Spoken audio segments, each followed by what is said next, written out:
আসসালামু আলাইকুম ওয়া রাহমাতুল্লাহি ওয়া বারাকাতুহু। নাহমাদুহু ওয়া নুসাল্লি আলা রাসূলিহিল কারীম, আম্মা বাদ। আমি হাকিম জালালউদ্দিন। ইউটিউবে হাকিম জালালউদ্দিন বলে সার্চ করুন। আমার হাজার হাজার ভিডিও আপনারা দেখতে পাবেন। বিভিন্ন রোগ ও বিষয় নিয়ে আলোচনা করা আছে। আজকের বিষয়বস্তু হলো কিছু মানুষের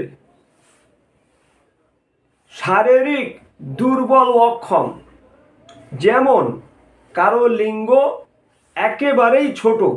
এই যে লিঙ্গ, এই লিঙ্গটা কারো হয়তো দেখা যাচ্ছে মাত্র 2 ইঞ্চি, কারো 3 ইঞ্চি, আবার যার স্বাভাবিক 7 থেকে 8 ইঞ্চি।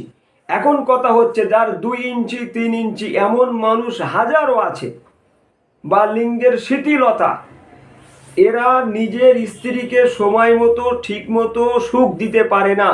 এদের যে কত দুঃখে জীবন যাপন করছে একমাত্র আমার আল্লাহ ছাড়া পৃথিবীর কেউ জানে না। এবং লজ্জায় কারোর কাছে এই বন্ধু এই পেশেন্টটি শেয়ার করতে পারে না। এই একটা বড় লজ্জার বিষয়।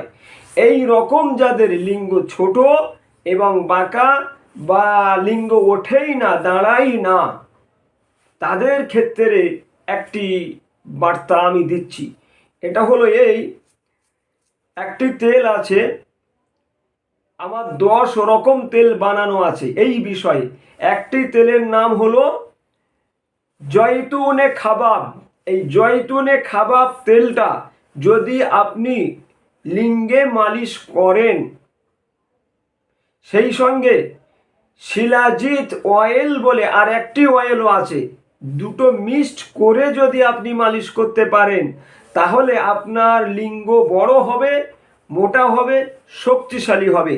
যাদের লিঙ্গ মোটে দাঁড়ায় না, অবশ্যই স্ট্রং হবে এবং অনেক সময় আপনি আপনার স্ত্রীর সঙ্গে আনন্দ বা সুখভোগ করতে পারবেন ইনশাআল্লাহ। হ্যাঁ, তবে কি যে সমস্ত ব্যক্তিদের এই গোপন রোগ ও সমস্যা আছে, এই সমস্ত ব্যক্তিদেরকে আমি একটি কথা বলবো, কোরআন ও হাদিসের মধ্যে পাওয়া যায়, কেতাবের মধ্যে পাওয়া যায় যে পাক ও পবিত্র অবস্থায় আপনারা থাকবেন। তার মানে সর্বসময় অজু করে থাকতে আমি বলছি না। যখন আপনি প্রস্রাব করবেন, পানি ব্যবহার করবেন, তাহলে শরীরটা পাক থাকবে। অজু করতে হবে এমন কোনো কথা নেই। পানি নেই এমন একটি জায়গায় গেছেন, অবশ্যই কুলুখ ব্যবহার করবেন। তাহলে আপনার লিঙ্গের সমস্যা আপনার লাইফে কোনো দিন আসবে না। হ্যাঁ, যাদের এই সমস্যা আছে অবশ্যই আপনারা আমাদের ফোন নাম্বারে, স্ক্রিনে দেওয়া এই ফোন নাম্বারে আপনারা যোগাযোগ করবেন, আপনার সমস্যার কথা বলবেন, ইনশাল্লাহ শুনবো এবং সুপরামর্শ অথবা দুয়া দাওয়া ও অয়েল অবশ্যই দেশ এবং দেশের বাইরে কুরিয়ার সার্ভিসের মাধ্যমে আমরা পাঠিয়ে থাকি। ইনশাআল্লাহ পাঠিয়ে দেব। সকলেই ভালো থাকুন। আসসালামু আলাইকুম ওয়া রাহমাতুল্লাহি ওয়া বারাকাতুহু।